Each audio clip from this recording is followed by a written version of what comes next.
basically, so he got Bear Grylls, so he's done all the fucking hammocks and all that, and then he got into trouble because he stayed in a hotel. It's like, oh, for fuck's sake. If someone writes a fucking how-to book, you don't expect the fucking writer to turn up and fucking show you how to do it, He shows you how to do it, and then he goes to a hotel. Good for him.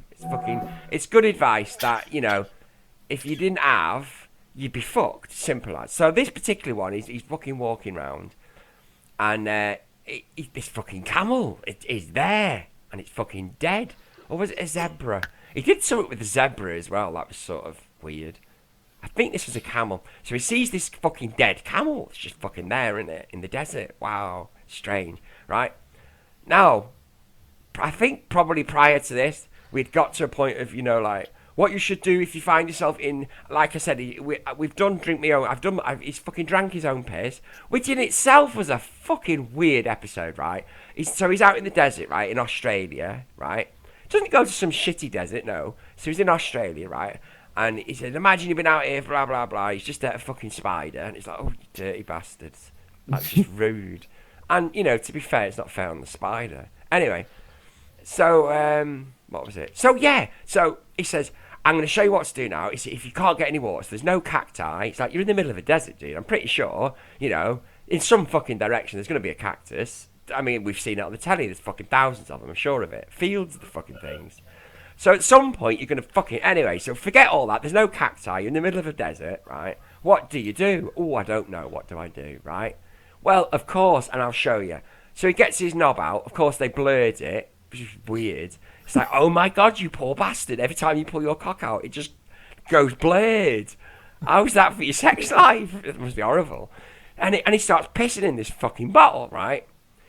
Of course, it's a transparent bottle, so you could clearly see he was pissing in it, or maybe it wasn't. Anyway, the point being, he fills his fucking water bottle, right? And then he does it, right? He fucking does it. He puts the milk bottle, his bottle, to his mouth, right, and starts drinking his own piss, right? Well, of course, straight away, he's like, oh, after he's finished, he's like, oh, that was the most, spits it out. Oh, that was ridiculous. No, he didn't. He swallows it, of course. Otherwise, why would you? Oh, that was the most horrible. And then he puts it back to his fucking, and he starts again, right? He does this like twice, 3 times, right? On the third fucking time, right? Because every time he's done it, he's come off it. Oh God, that was fucking horrible. Oh, stop fucking drinking it then, because he kept fucking. You could have done that in one shot. One shot. That's it. Done, dusted. You proved your fucking point. You drank your own. Don't keep fucking doing it. So anyway, so this particular one, right, he's done all that, right, and there's still no fucking water, right? Which I was guessing this was probably. Oh no, that was the piss one, right? So he's in this desert. And what do you do if you can't fucking? There's nowhere to stay, right? And boo, that donkey. No, it wasn't. It was a camel, right? Or a hunchback donkey. It might have been a hunchback donkey. I don't know. But anyway, he cuts the stomach open. I think he does something with it. He might sort of like scrape I think he probably scraped all the innards out. Otherwise, that'd be a bit. Ugh. And gets inside the fucking thing. And then just puts he's inside the rib cage, I presume, or maybe he took that out. I don't know. He might have took that out. It was a while, but then he gets inside this fucking, and then he just literally pulls the flap of skin over the dead fucking creature over him as if it's like I've shut you. Like, oh, let's shut that. Good night. You can imagine him reading a book in there with a fucking torch. And then in the morning, then you see, and he comes out. Now, whether or not he stayed there all night, I don't know, but So yeah, there was that. He stays there all night, and the camera crew dies during the night in the cold. Oh yeah, that's the point I was trying to make. That unfortunately, right, that was at the same time that things. Anyway, and I'm sure he said it himself, and I think it was down to filming. He'd worked out like this is what we need to show them. So of course the camel was planted. It was a dead camel. I mean, they didn't kill the camel. The camel was already dead. But there must be some place that you can ring up and say, look, I'm doing a documentary on roadkill. And do you know what? We can't fucking find any. I don't suppose you've got any dead squirrel. And I'm sure there's some fucker out there in the back of the hills with a fucking fridge freezer just full of dead animals that he's found. I bet he makes a killing. So, anyway. So the camel was planted and he got, people. But it's like, fucking what? Anyway, that was a good day for camels, wasn't it? So, I mean, right, so, getting to it, right, so why don't I like roundabouts, right? Because my son's just started driving, and he's really good at them, but I've always hated roundabouts. I've just got this is why I won't drive. I won't learn to drive, because this fear that I've got of roundabout, it's weird. I can walk past the roundabout, that's not, it's when I'm in a car, and only if I'm driving, obviously. I'm not a weird passenger that says, no, don't go near them, it's not that bad, right? But Just myself, disappeared there for a second. yeah, but myself, I won't go near them if I was in a car, right? So it all started, right? I was 16, right? And I was living at home with my dad because the flat didn't work out. So I was living at home with my dad. And I had this moped, right? And the way I got the moped was just fucking mad, right? I had this long denim jacket, right? Beautiful, I love it. It was in the 80s before you start judging, right? I wish I had it now, though, because it's like a Doctor Who thing. But I bet it wasn't as long as I thought. In my head, it was dead long. Anyway, I had this jacket. And this friend of my auntie's, every time she saw me, oh, give me that jacket. No, you're not having the jacket. Give me the jacket. No, you're not. I'm not giving you the jacket. It's my jacket. You're not having the jacket. Stop touching my arse. That's just weird. No, she never did that. Anyway, right. So the particular day, right, because she used to live in a caravan. So I went round to see her. And I had my jacket on. And she went, oh, give me the jacket. Give me the jacket. No, you're not having the jacket. I'll give you a moped for it. Like, fuck off. You're not going to give me a motorbike for a fucking jacket. That was stupid. I'll give you the moped. Yeah, there's the helmet.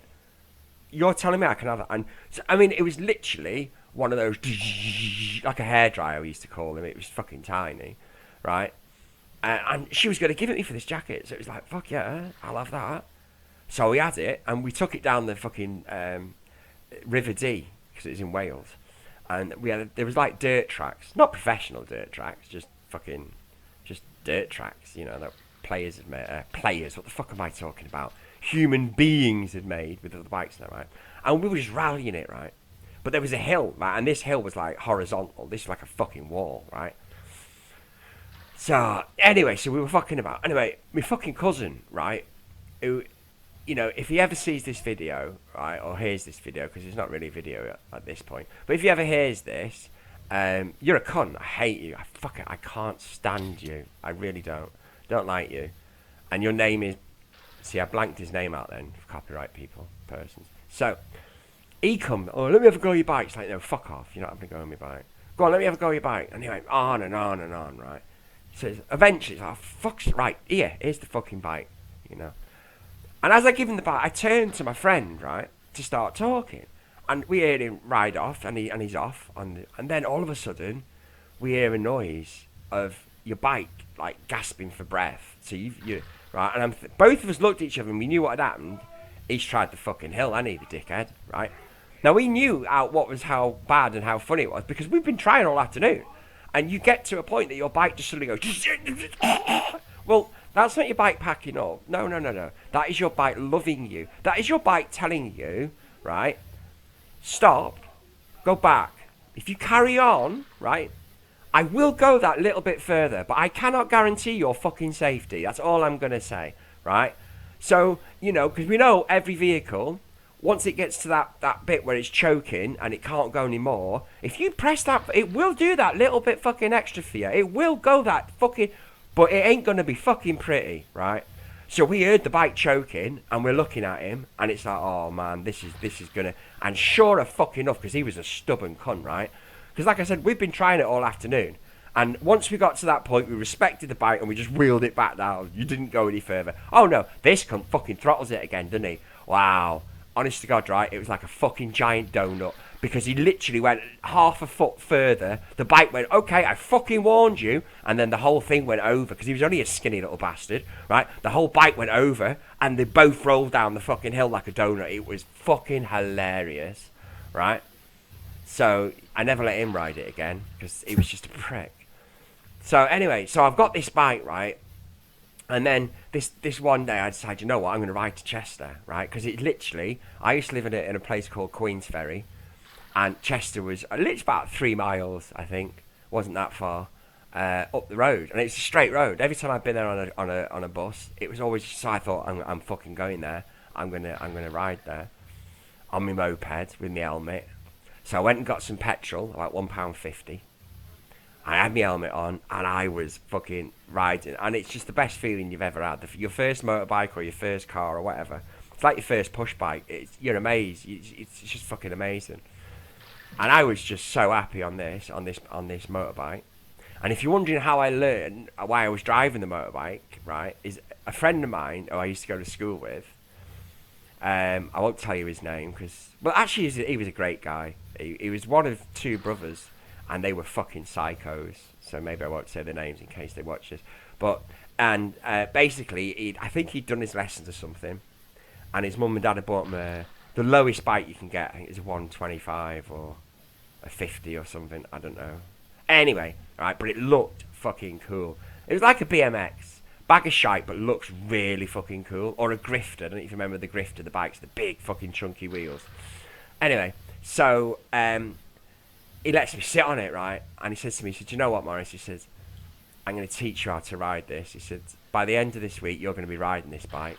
And you could have told me I was going to sit. You could have told me I was going to control the fucking car like Knight Rider. I felt so excited. I was buzzing my tits off, right? So he said, come round tomorrow. He said, no, I'll start it. Oh, fuck me. Thank you. So 5 days had gone by, right? That bike still hadn't fucking moved, right? This guy was thorough. So, like, the first night, right, it was, right, this is how you sit on a motorbike. So, sit on the motorbike for an hour, right? Get that into your head. Hold it, right? Don't touch that. We'll cover that tomorrow.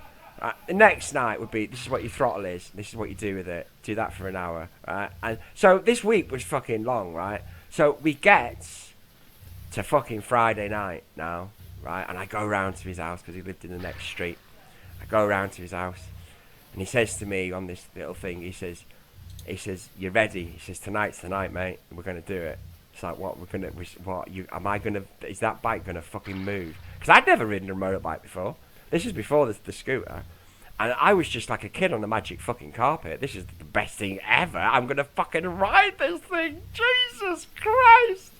You should see me on a pony. Anyway, so he found a place, and it was in this street. There was these houses, and at the back of them there was this massive just tarmacked road, right? And it's quite a long one.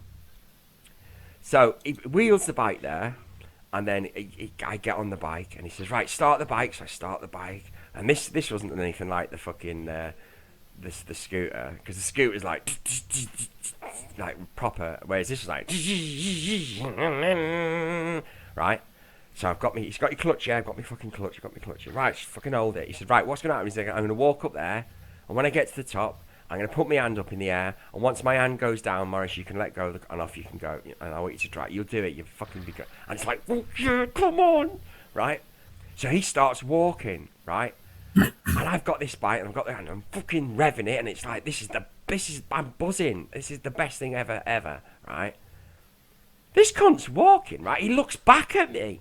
I mean, this is before Top Gun, I'm sure, but this is how I imagine the film was going, you know. So you got your little fucking dickhead in an airplane waiting to go, and you're the big guy, and you're that famous. Anyway, right, it was a bit Top Gun-ish. It's like he's looking back at me. Obviously, he's looking back at me to make sure his bike's still safe, but to me, it was just like, just fucking, will you get to the end? And I'm fucking revving this fucking bike, and he walks a bit, and he looks back, and then he eventually gets to the fucking end, right? And then his hand goes up, and he's like, oh my! I was nearly fucking wetting myself, right? And I'm fucking sat on this fucking bike, and it's revving and revving and revving. And I'm watching his hand, and it's like, come on, dude, just put your hand down, please. Come on. And eventually, his fucking hand goes down it. It was like Grand's fucking hatch. I let go of that fucking throttle thing, whatever it is, right? Way too fucking fast. The bike, I've never done this since, and I never did it before, went into a fucking complete wheelie, right? And I wheelied straight down that back alley. This fucking bike was fucking doing a wheelie, right? I gets to him, and as I'm getting to him, right? And I got to him fucking fast as well. That fucking bike, it fucking went like, it was mad, right?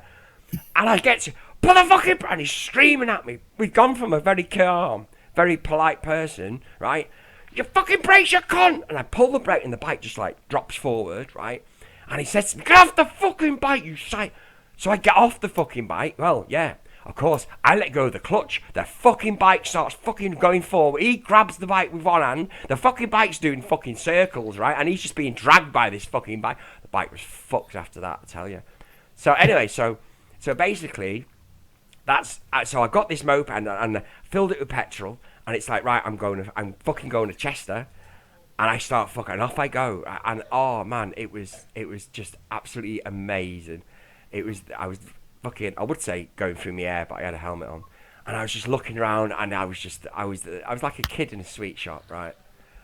And then it fucking happened. Then it was then I'd gone from this straight road, right? And I'd only ever been in a car or a bus, right? So I don't know. Maybe my mind sort of missed out the fucking whole roundabout situation, because I'm pretty sure it had been there before and it wasn't just put there for my fucking benefit. But I gets to the roundabout, right? So what you got to imagine now, right? 1980s, this little scooter thing, and I'm fucking at the traffic light at the roundabout, and I suddenly panic. It's like, oh, I can't do this. So I literally just stood up, picked the bike up, turned it round, and drove home. And I just, ever since then, I've always been like panicky about roundabouts, and I just don't like them, and that's why. So I decided I'm going to get a helicopter. Fuck it. Then I don't need to worry about fucking roundabouts, do I? So that's the story about why I don't like roundabouts. So yeah. See you later. Bye.